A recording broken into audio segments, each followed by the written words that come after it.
that? In the house, it's Donnie Bell, the chair of Workforce Development. Good morning, Donnie. How are you, sir? Good morning, Paul. Thanks for having me. You got it. By the way, this opening note here, one of the casinos in Mississippi has been voted top 10 list of the best casinos in the United States of America, rated one of the best casinos outside Las Vegas, and that is the Beau Rivage. Gets that. It's the tallest building in Mississippi and a surprise for first-time visitors, et cetera, and has been voted in the top 10 casinos in the United States. How about that? We've been getting quite a few awards lately, and that's a pretty darn good deal. So, well, are you rested yet? Somewhat. Had a lot to do around the house. My house looks like somebody lives in it now, and instead of being abandoned. Geez, I can imagine that list of what things you have to do when you get through it. 4 months of neglect there. So let's first of all take the most important thing pertaining to your chairmanship of the House Workforce Development. The bill was passed, and I think it was House Bill 197, made it through the gauntlet of 4 long months. That's a heck of a process. It's 1567, let me put it that way, HB 1567. Tell me a little bit about this and what it does. And it has been signed by the governor, right? Yes, that's my understanding. Okay. It made the career coaches permanent in the state, and we increased the funding from $12 million to right at $15 million. It also put some additional funds into Accelerate, which is the Office of Workforce Development for the state of Mississippi under the leadership of Dr. Courtney Taylor. And it was a good process. It was a long process. It died early and was revived in another bill, but we were glad to get it across the finish line. What was the problems that the changes made that made it more applicable? There really wasn't any changes. I think it was just some miscommunication early on in the session. That never happens in the session. It does, quite often. When you talk about how much, you said from $15 million to how much? From $12 million to $15 million. Where is that money going to be used? How's that going to be used? It will be in hiring career coaches across the state that presently where the school systems do not have any. Who does the hiring on that? Each individual school? No, sir. It's not run through the school system. It's actually run through the workforce regions, the planning and development districts. It was intentionally left out of the purview of the Department of Education. It is a collaboration with the school systems, but at the same time, they're outside the school system as far as their responsibilities. Give me an idea what we're talking about, who we're looking for to fill these positions. In my region, we really like a retired teacher to fill that position, someone that actually has some career technical teaching experience. That seems to work the best. But these individuals, they contact every student in the school, and they look at their grades, they look at their test scores, they look at their achievements, and they try to expose them to different career choices. They inform them of the pay scale that's available for different careers, and just expose them to different options, including internships, job shadowing. And it has been very successful. And you were talking about the national awards. Yeah. Mississippi back in March received a national award from the workforce regions from the whole country. Mississippi's career coach received that top award. So that was something that Mississippi should be very proud of. I think all of us want this thing to work because it changes lives. You put somebody on that path. And that's the key place to do it. Are we talking about starting this at 9th grade, 10th grade, or when do those coaches get involved with the students? It depends on the school system and the number of students. And, the main focus is at the high school level, but now as they're getting used to it and getting more involved, they are transcending down to the middle school. I do wonder, of course, a lot of times it's probably going to be geographically oriented because if you're on the coast, then you're probably talking, would you like to make a career at the shipyards at Pascagoula or of the casinos or whatever it happens to be, and it would be different in the Golden Triangle. But they do need that scope of statewide. Sure. The career coaches are very familiar with the business and industries within their region. Yeah. And that's one of the things that we're really pushing is to have the employers involved, letting them know the skill sets that those students need, so when they come out of high school, they're prepared to go straight to work. And we're one of the things that really impacted the career coaches in our educational system was the K-12 formula rewrite, where school systems now will receive additional funding for CTE. Mm-hmm. In the past years, the overall budget, only about 3%, a little less than 3%, was spent on career technical education. And in the formula rewrite, now 10% will be spent on career technical education. And that is a huge increase and will make a large difference in our workforce in this state. I do want to be clear on this one. The coaches are not going to steer them away from college or anything. They're trying to find out what they want to do, what they're best at. You're exactly right, Paul. I mean, like I'll use my son as an example. The career coach met with him. He actually did an internship with an accounting firm, and now he will graduate tomorrow actually, and he is looking at going to college and becoming an accountant. So it's not just CTE programs; it's all. Right. But they're realistic, and I've encouraged ours to be very honest with the students and their parents, and tell them the truth. If college is right for them or if college is not. The parents and the students still make that decision, but, in the past, Mississippi led the nation in the number of kids that go to college. We were number one per capita in the number of kids that attended college, but within 6 years, we were 48th in the nation in the number of kids that actually obtained a degree. So that tells you, if you really look at the numbers, we applaud the being number one, but at the same time, we're putting kids in college that are not succeeding. At the end of the day, you had 4 years of party time, and now you got a lifetime of student debt to pay off, and that's not a good combination.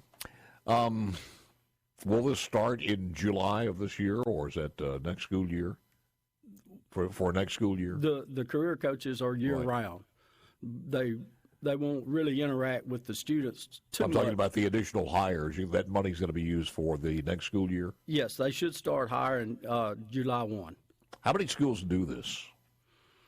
I know I'm more familiar with Northeast Mississippi, and the Three Rivers Planning and Development District does an excellent job, and they oversee 70 career coaches in North Mississippi. I know we've been doing this for a long time. I remember my better half telling me that she was cleared for, I forget what, aviation or something way back when she was real young. So we've done these aptitude tests for a long time. They've got to become a heck of a lot more sophisticated today, and I'm wondering, how in the world are we going to use AI for this, or can AI be used for this? You're getting into something that's out of my purview on AI. Mine too. I'm not very up on that. Mine too. We have some other things going on. That was 1567, and again, the governor signed it. HB 197 didn't make it. It was addressing reverse auction. Reverse auction to me is a fascinating thing. Do we use it at all, any of the municipalities or counties? That's a sore subject with me, Paul. That is something I'm very passionate about. Really? Thank you. I'm glad I mentioned this. On the counties and the cities are forced to use it.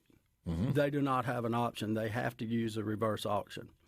And your local school systems. And in many cases, I know Peer did a report on it, that it actually costs the school systems more money. It costs the counties more money. And over the last... Well, you got to explain how that is, because I think we'll probably disagree on this one. It seems you got to convince me why it's a bad idea. And for people who don't know what reverse auction is, we'll explain that when we come back. Right. Next, we get back with our visit from Donnie Bell, representative of District 21, also chairman of Workforce Development. Interesting discussion on workforce development. Let me get back to this one, though. And again, it's one of those subjects that it is a yin and yang about this. Let me explain. If you don't know what reverse auctions is, and this has been with us now for quite a few years, if you've ever watched Shipping Wars, and I haven't seen it in a long time, not even sure if it's still on, where you want to bid on a job to ship something across the country, the clock goes on, it starts, and it ticks down, but you've got to put your price what you're willing to deliver this thing. And, of course, you've got to beat the next person. Same thing is the principle on reverse auction. Let's just say a city needs a new bulldozer, $200,000. You put it in there, and then the clock starts, and I'm not sure how long it goes. Donnie, is that all day long, or is it an hour, or are they different? I think it's different, but I'm not positive on that. Then you might bid, if $200,000, you'll bid $195,000. Somebody else is going to click $170,000, $130,000. It might get down to $150,000. You never know, or less. But the company has to be accredited, licensed, bonded before they can even participate. Number one. Number two, it's going to be the same spec, everybody on that bulldozer delivered to your door, so you know what you get when you get it. So in that case, through reverse auctions, they might have saved the taxpayers $50,000. That's the yin. The yang is, and the other part, if it's a local dealer, you could just go by there and get it at the local dealer. Maybe that local dealer gave some campaign contributions to the mayor of that town. You never know. That's fine.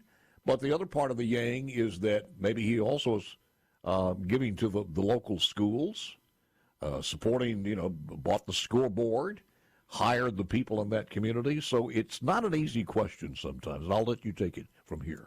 Sure, Paul. Well, first off, as far as the bulldozer, construction equipment is exempt from that by the feds. There's actual federal law that construction equipment is exempt from the reverse auction. But the issue that I have, if you've got like a school system that wants to buy new computers for its school, but it can't buy them all in 1 year, they buy 50 the first year, they want to buy 50 the next year, it ends up being a totally different computer. And then if you do that over a 5-year span, look at the different computers that you have in that school system, and you can't have the technology and write the specs so specific that you choose one computer. Even though they may meet the specs, it's a different brand, it's a different parts, it has different things, and you're requiring the school system to use the reverse auction, and they can't make a long-range plan on updating all the computers because it comes out with different computers every time. And this was Mississippi Manufacturers Association's #1 issue last year, to give the school systems, the counties and the cities, the option. All they're asking for is an option. If they can use it and the reverse auction saves them money, they're welcome to use it.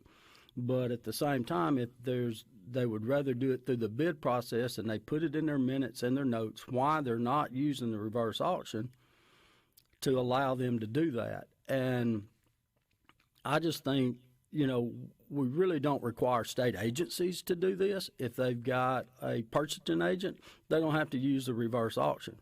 But a lot of your smaller cities and counties do not have a purchasing agent. So by law, they have to use the reverse auction. And the reverse auction, that company in a lot of cases makes 4% off the sale, and they never touch the product. They do nothing but handle the auction. And there's a lot of companies out there that would like to make 4%. So let me ask you this: when you're vying for those computers, do you buy it just through the individual school, the school district, or do you guys get with the board, not the board, the association of school? What is it? The school principals or the superintendent's association? I think it would be left up to the individual school districts based on what they need And they don't, like I said, a lot of times they may not have a purchasing agent that goes out and does this. They're just tell the school superintendent they need 50 new computers for their students, and they end up getting the money for it, and they have to use a reverse auction. Used to be, and I know we have the story, we did this story, my God, it was decades ago, where the school superintendent association would handle this and buy, was it air conditioners? We were talking about computers back then, air conditioners or whatever it happened to be, and they would buy these in one load together, ask maybe 5 schools, 10 schools, and of course purchase volume, they would get a much better price. And that kickback on the rebate that they were getting would go back to the association, which, by the way, could not be audited because it was a private association, so nobody could audit that as far as their books are concerned. That's another story. But it would seem to me that buying these things as a unit across the entire state would be something that would be a better advantage to get a better price. I don't disagree, and I do know that you can buy certain items off the state board or state site. Yeah. So they do that. Yes. Okay. But like on individual smaller items and stuff, they don't have that option. And the House has passed this bill like 5 years in a row just to give local governments the authority to use multiple ways of purchasing, and we have limited them to only the reverse auction. And I just do not think as a state we should have the right to mandate that this is the only option you have. Was there a bill in this legislative session that maybe omitted the computers? I think it was just in general. We've done it 5 years in a row, and it's almost been unanimous on the House side, and it's died 5 years in a row on the Senate side. 601 said, I deal with reverse auctions regularly. The municipalities must choose lowest price and or best. That means they choose what they want. Specs are written to exclude many, many machines. So I guess they're playing with the integrity of the process itself. And the other thing, Paul, now it's gotten a lot of issues is they only have one bid at the end because companies are refusing to even participate in the reverse auction. So then, somebody comes in with an extremely high bid. They don't have a choice. They have to take that bid. So there's some issues with it. I can see. Reverse auction is the stupidest thing ever enacted in Mississippi, said 601. It is costing the state more money because any normal vendor or contractor does not want to deal with it. I think that's what you just said. Yeah, it's got some issues. Maybe they aren't doing well. Okay, that's something else. Okay. So I guess it's going to be something that's addressed in the next session also. Well, I've spoken with the lieutenant governor about it, and hopefully we can get something, a compromise or something moved through the process next year. Donnie, looking back at the session now that it's over, just your analysis of some of the big and the key points of that, certainly being you're an educator, am I right? Former educator, yes. Former educator. Looking back at the MAEP versus what we have now, your thoughts on that? Well, I think it's, especially being over workforce now, and my experience as teaching, I see a lot of things that were missing in the current or in the former budget, the way it was handled. As I mentioned earlier, with the emphasis now on career technical education and the monies that is spent in that. And in the future, we're going to look at rewriting the curriculum and the accountability model to make sure that what we're teaching kids that they actually have the skill sets that they need to go to the workforce or go to college. And the mindset of, and I'll just give you an example, like all kids now to graduate high school have to have 2 maths. The Department of Ed is determined 2 maths above algebra to graduate high school, which is in normal school systems is going to be algebra 2, either trig, geometry, something like that.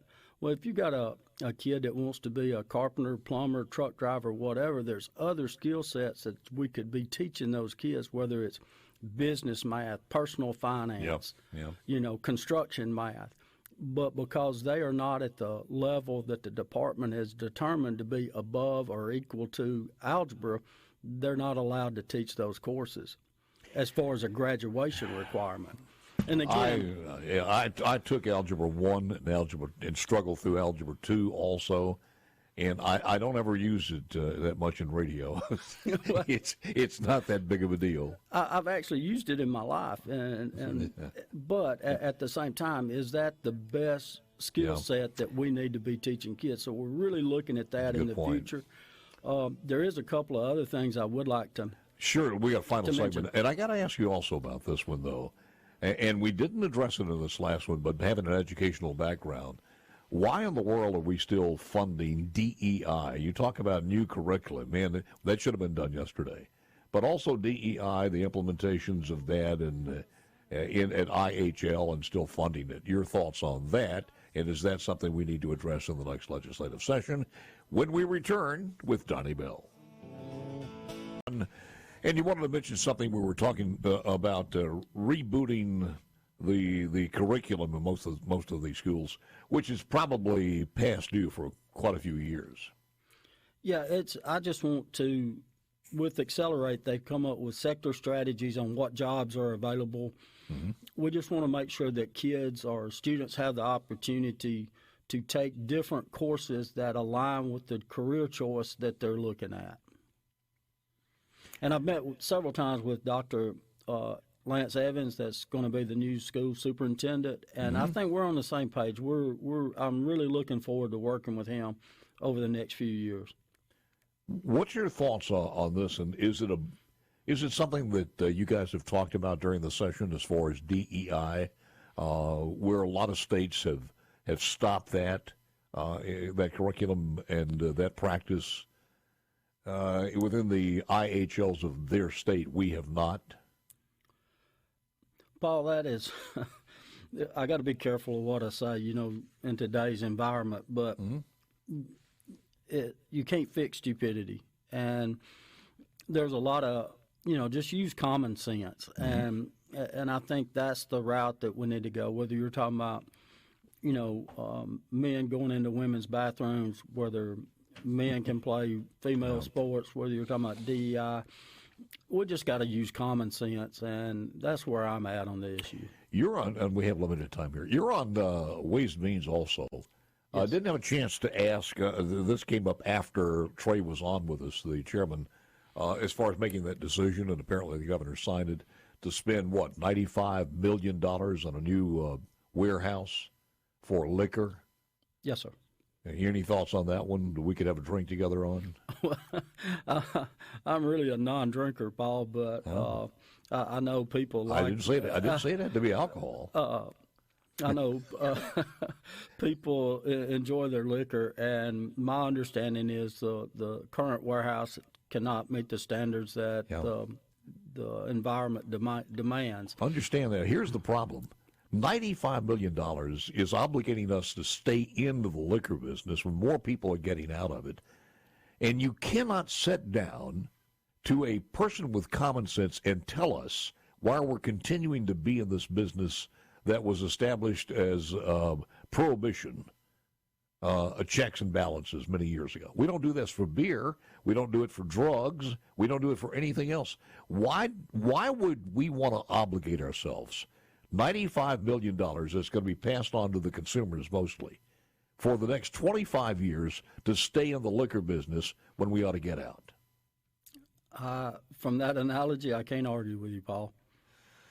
Well, apparently nobody argued about it in the House and Senate because it passed without any problems, and I'm not sure if this is a economic project where somebody who's going to have an apple on the tree from where Have you considered in the White House? Stop that. Build a new one somewhere, but it'll be interesting to see. And we'll continue that conversation a little bit later on a different day. I won't drag Donnie into this.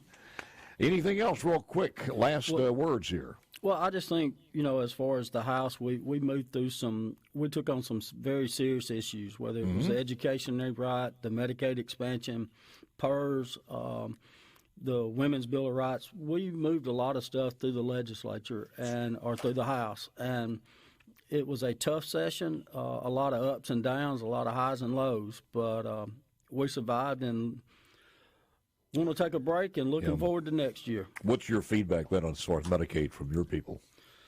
Paul, I've been supportive of Medicaid expansion since I was first elected. I feel like we're missing the boat. There's so many people in my area that I hear from on a regular basis that are undergoing cancer treatment or other treatments, and they do not have insurance, and they cannot financially afford the insurance. And it depends if you're looking at at the lower income like we were, 20,000 and below. Those people, if you're a normal policy is $700 to $800 to $1,000 a month, they cannot pay it. Yeah. And do they fall outside the purview of the Affordable Care Act? Well, they can get the Affordable Care Act, sure, for almost nothing, but then the deductible is out of range. Their deductible as much as their annual salary. That's not what the Democrats promised us. They promised us that we would save $2,500. Yes, but that's not the way it actually works. I've seen some of the numbers, and in all honesty, the deductible is more than what they make on an annual basis. That's crazy. And so they're not going to take it. So we're stuck paying it one way or another. So it surely is going to be something that we have. We're going to next January. The issue will be back in front of us. Well,